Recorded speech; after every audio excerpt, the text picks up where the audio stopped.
That's fine.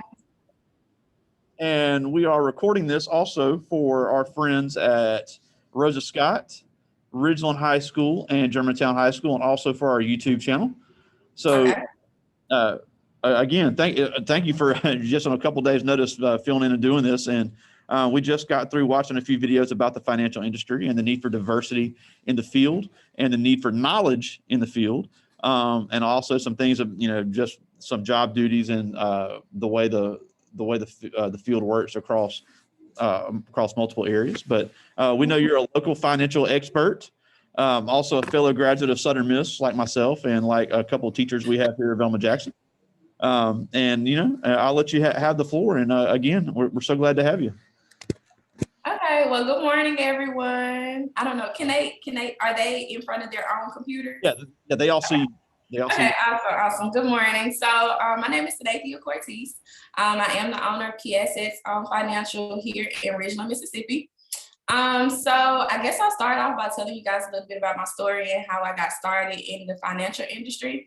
So as I was growing up, I noticed that in the rural area, I'm originally from Yazoo County. So I went to Yazoo County High School, and we didn't have a lot of opportunity to offer to us to talk about finances and different things like that. So I didn't really get introduced to just how finances worked in the real world until I made it to college.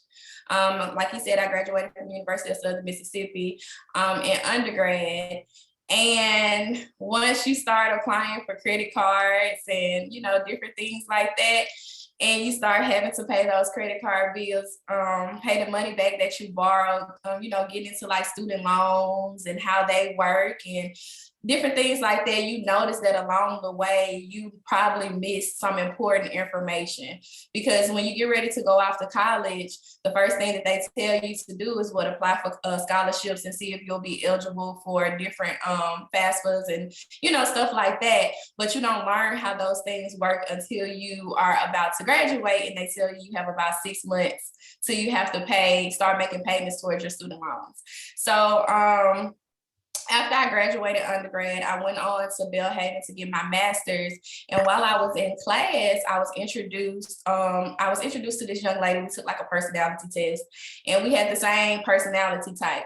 And she was in the insurance industry.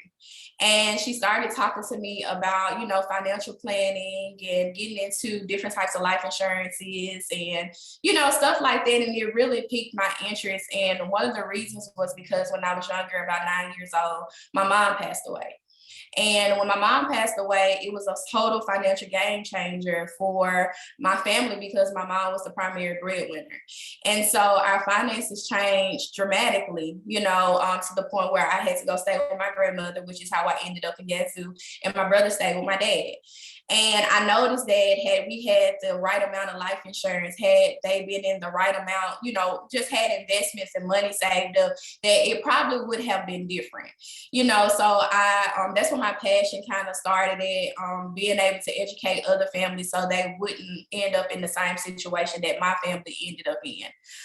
From there, I started learning about, credit. I started learning about taxes and, so budgeting, how important that was, and, just financial planning as a whole. So I'm pretty much self-taught when it comes to being in the financial industry because this is not what I went to school for. I have a degree in psychology and speech pathology and my master's in business. So I didn't go to school for accounting or anything like that. So I'm pretty much self-taught in all of those financial areas. So that's kind of how I got into the financial industry. That's really interesting. Now, one thing that we were also talking about is that the financial industry, for the most part, I mean, obviously you have to meet customer needs when you're a business owner, but for the most part, the financial industry is pretty conducive to people who want to have a family. The insurance, the tax stuff. You may work long hours occasionally or a weekend occasionally, but for the most part, it's an 8 to 5, off on the holiday. I mean, obviously you can't do any banking on a holiday. So you're off on the holidays, if you want to have a family. So I know we got ninth graders with us, but that's something to start thinking about on the way you want to plan your future and a career, because if you're planning on having a family, that could be something that's very important. Yes, definitely. I say now start looking into number one is life insurance because that's something that you can get early on and it's fairly cheap. The next thing I will go into is like looking at different type of investments. We like to buy certain things in the stores, but we don't understand that we can actually take those things and make more money if we actually invest in the companies that we're, buying every day in life. You got to think about it. You make a financial decision every single day, whether it is you buying school supplies or, you're watching your parents get gas, whether you're just going into the gas station, buying chips and a drink, that's a financial decision. So you cannot go a day without making some type of financial decision. So I say start looking at different companies that you're interested in. You already like their products. You use soap every day. You use toothpaste every day. It's a company out there that makes that stuff that's on the stock exchange. So I say start looking at stuff into investments or stock that you're actually interested in that you use on a daily basis to kind of kick off your savings and different things like that. So that would be my starting point for everybody. You got to think about it. It's a couple of things that you can't avoid in life, and that's taxes and debt.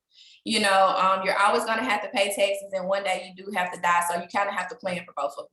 Yeah, and you said similar to the situation you had growing up, and something you've seen as a financial person is that there's and obviously I'm on the outside looking in here, so I only have a certain perspective. But you said in the Black community, especially, a lot of these small business owners, they may have a cool idea, they may have a cool product, it looks cool on Instagram and TikTok, which all these young people think that's cool, and that's fine.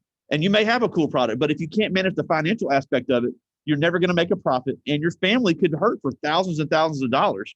So as before you came on, I was saying, you may think this stuff's boring and you may think this stuff doesn't apply to you, but if you can't be at least hire somebody like you that knows what you're doing, it's going to be an uphill climb financially for you in the long haul. Yeah, I totally agree with that. When people are going into starting businesses, they mostly start businesses based around their passion. And the number one thing you have to know is if I have a need-based business or not. And that just means if people actually need, what I am putting out there, what I am selling or what I am marketing, because if they don't need it, then it's probably going to be really hard for you to actually generate revenue from it. Another thing that people I think miss out on when they want to become an entrepreneur is doing something that they don't want to do to actually fund the business that they do want to do. Yeah. Creating that cushion. I offer opportunities to people every day and they turn them down because they're like, that's not what I want to do, but they don't actually have the funds to do what they actually want to do.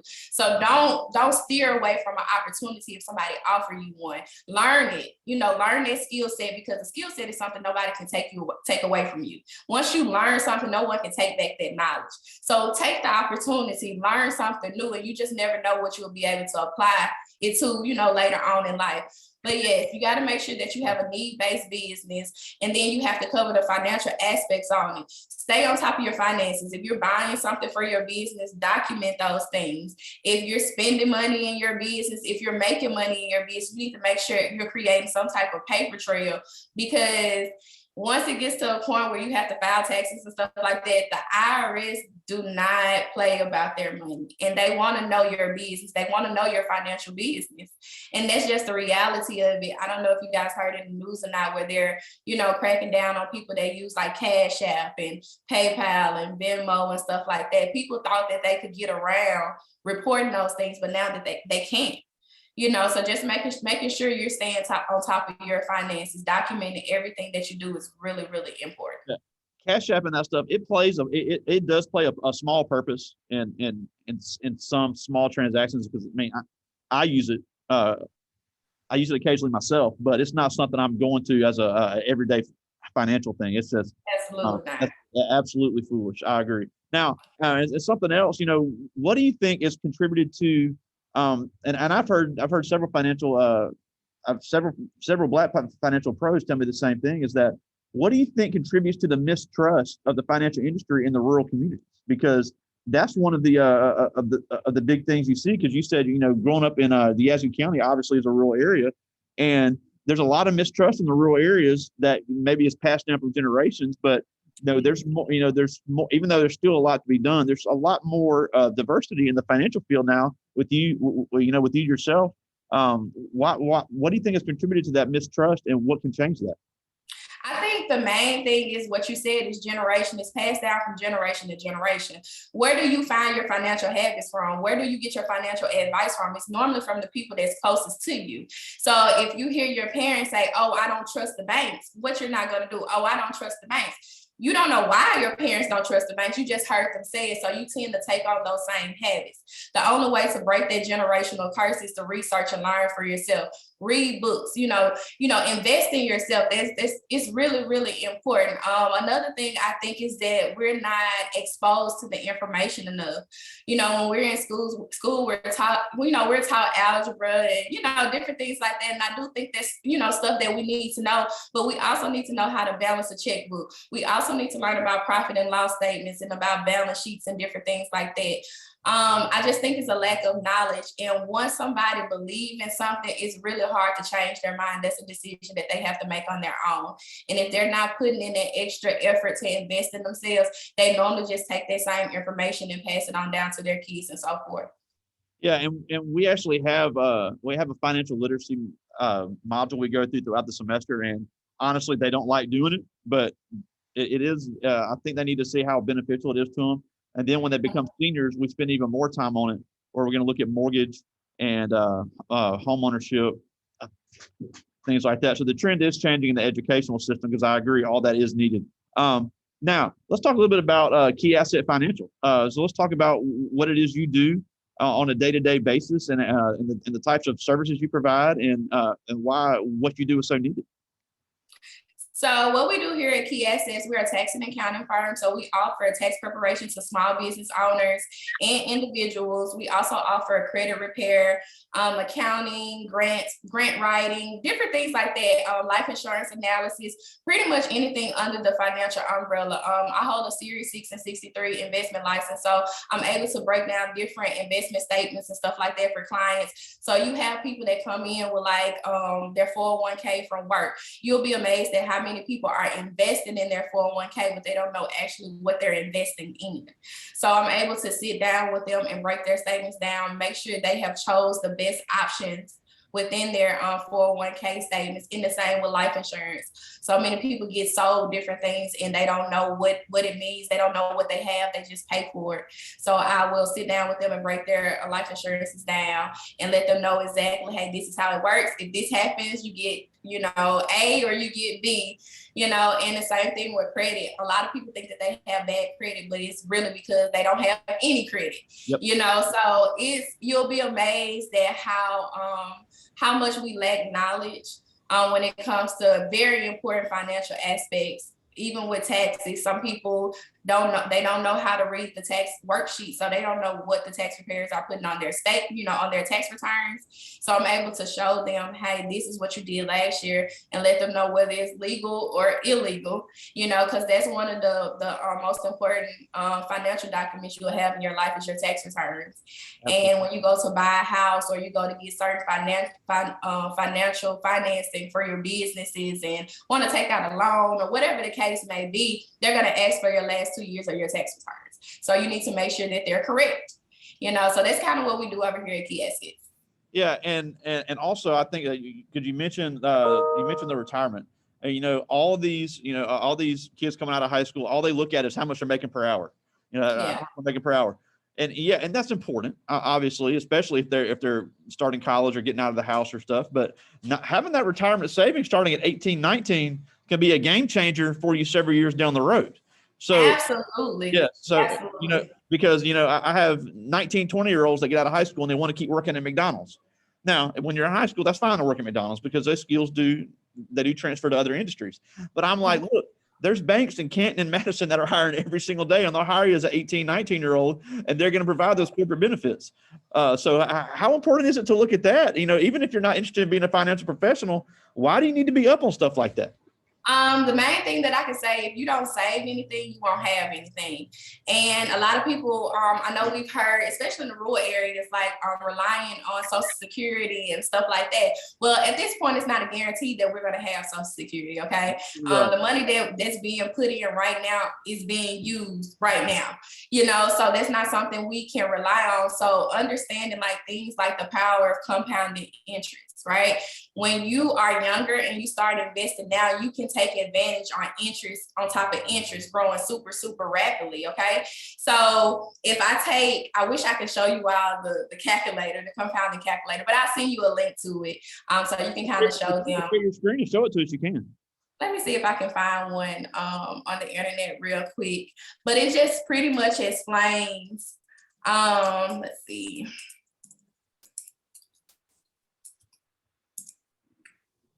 See if I can find one to kind of demonstrate. It's going to show you pretty much if you start investing earlier, how you can take advantage of interest, and you can't go back and get interest that's already been dispersed out from the stock market. You have to start early and take advantage so it can build up on top of each other all the time. And that's why I try to tell people, you don't have to put a whole lot in there. It's not like not talking about 20% of your paycheck. You just put a little bit in there at a time, and it's going to add up over time. Normally, I tell people to try to save at least 10% of their income when it comes to like retirement and different things like that. Can you all see my screen? I can. All right, so let's just say we put in $100, right? And let's see, let's do $100 every month. So that'll be $1,200 a year. And right now you said you have what, 18-year-olds? Yeah, let's say an 18-year-old, if they started doing this at 18 years old. All right, so let's do 10 years to grow. If you put your money inside the right type of investments, you're going to get between the 10 to 12% rate of return on average. So let's just say we're going to do a conservative 10. And let's say it's going to compound one time annually. And let's see where that puts us at.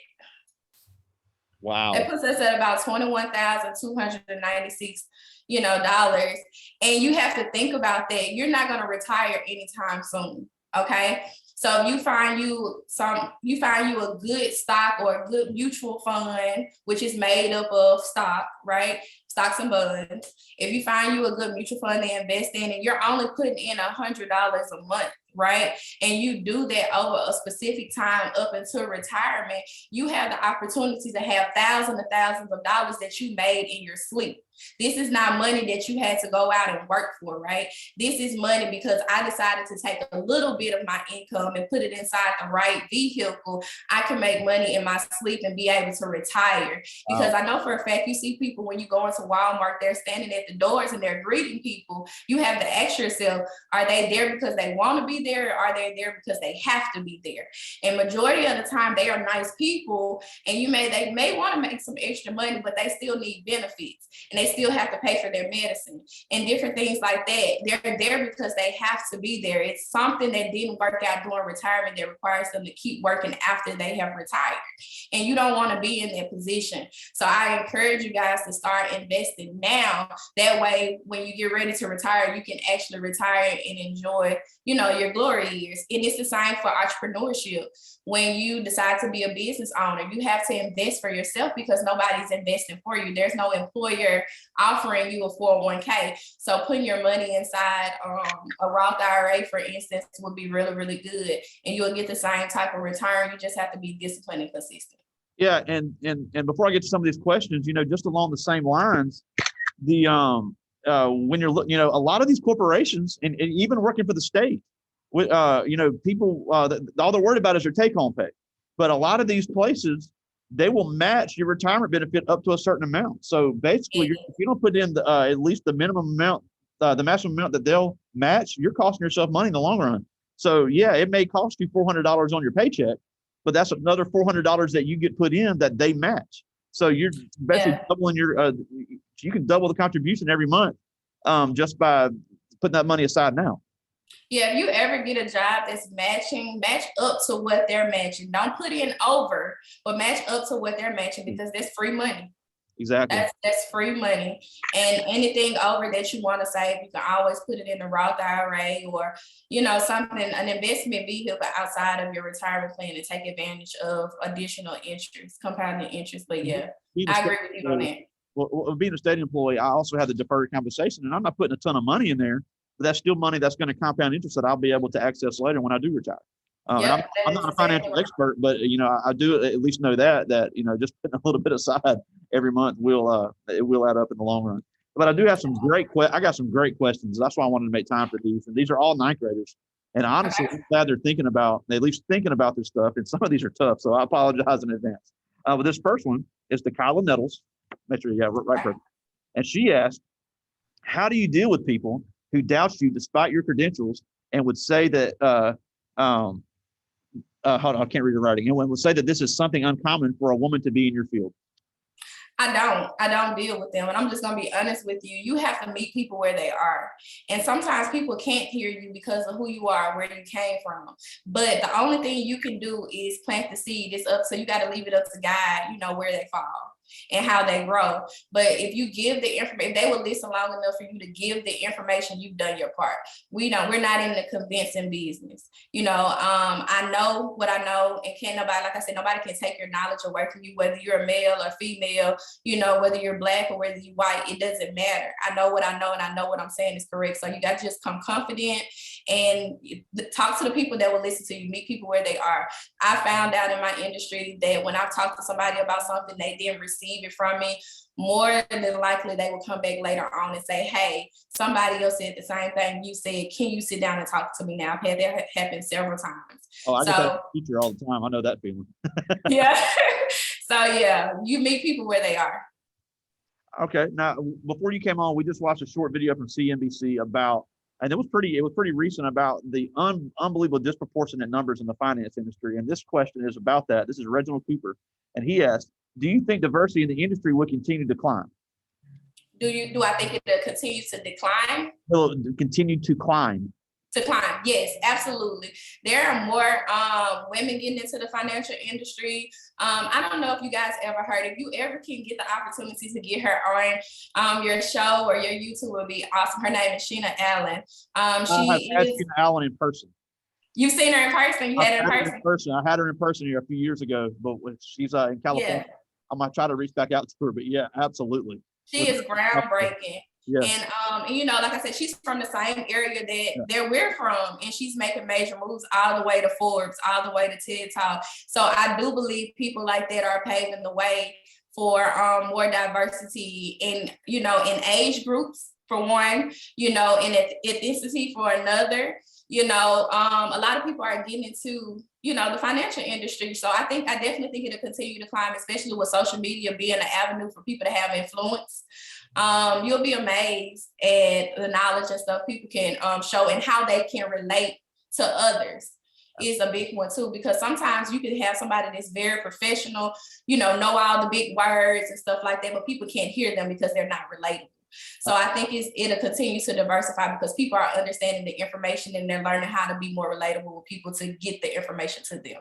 Absolutely. So, yeah. And I think that also goes back to breaking that generational bias of not trusting the bank or not trusting the financial person. When there's somebody that looks like them, they're a lot more likely to make the better financial decisions. Yep, I totally agree. Lakiria Luckett, and she asked, does working in the financial field ever get overwhelming? Say that one more time. She asked, does working in the financial field ever get overwhelming? Yes, it does get overwhelming sometimes.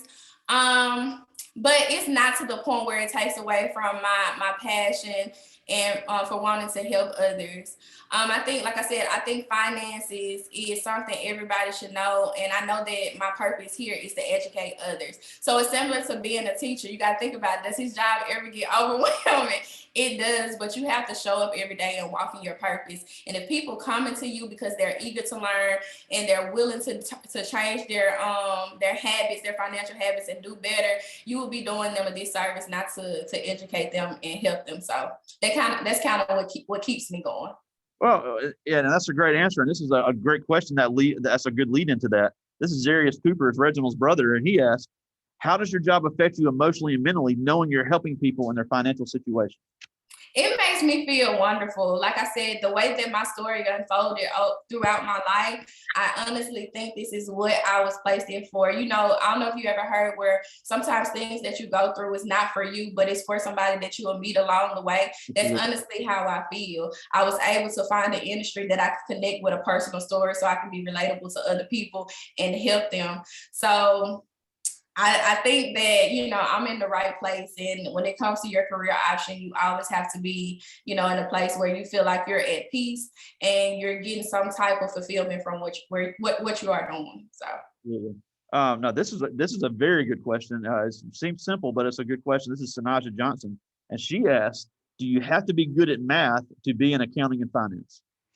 No. I'm gonna tell y'all a story. So when I took college algebra, in college, I took college algebra 3 times, okay? And it wasn't because I'm not slow, I was a straight A student, graduated top 5 of my class, but for some reason, college algebra really stumped me, so I took it 3 times. And that didn't stop me from getting into the financial industry. It's really not about the numbers of it, it's about the knowledge. Like I just pulled up the compounded interest calculator for you.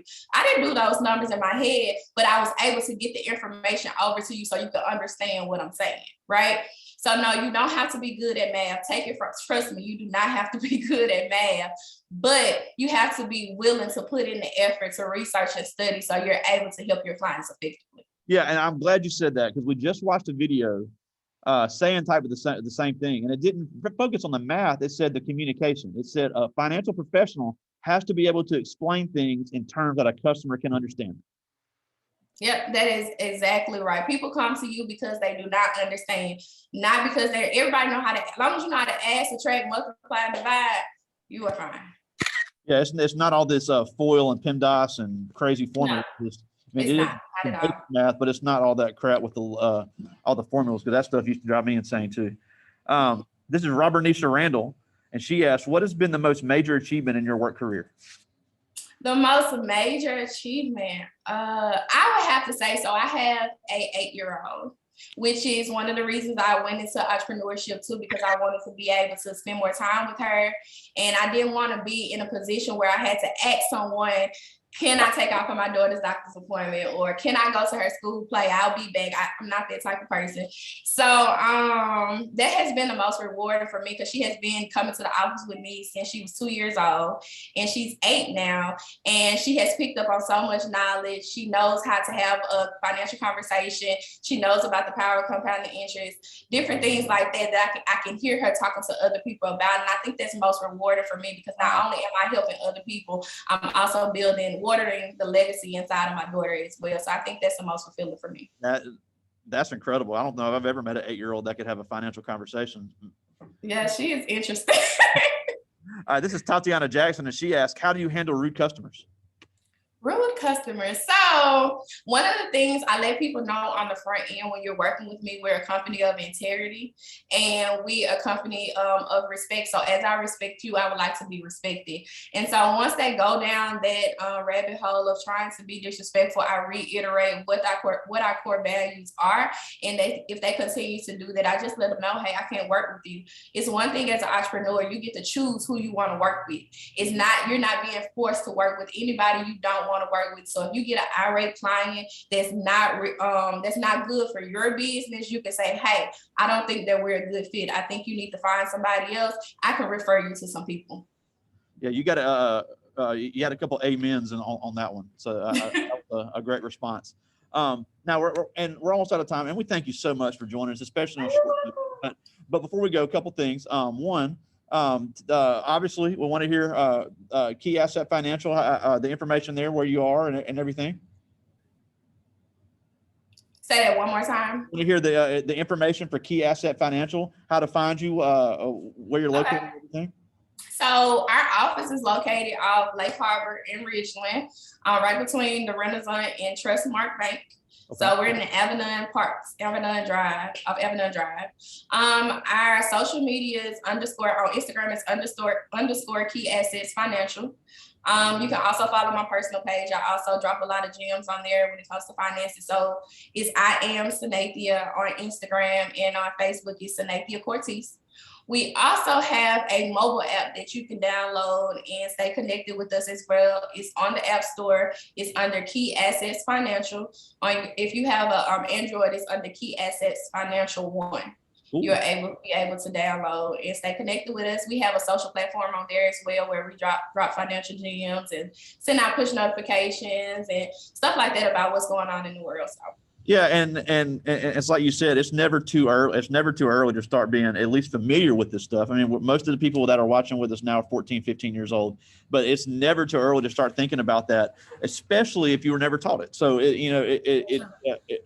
obviously you can't choose where you grew up, but it's important to, I always say, you can change the narrative for yourself if you just make the effort to get the knowledge. But before we go, everybody that's with me now is a young Black student in rural Mississippi, just like you were. I'm not much older than you, but I don't want to give your age away.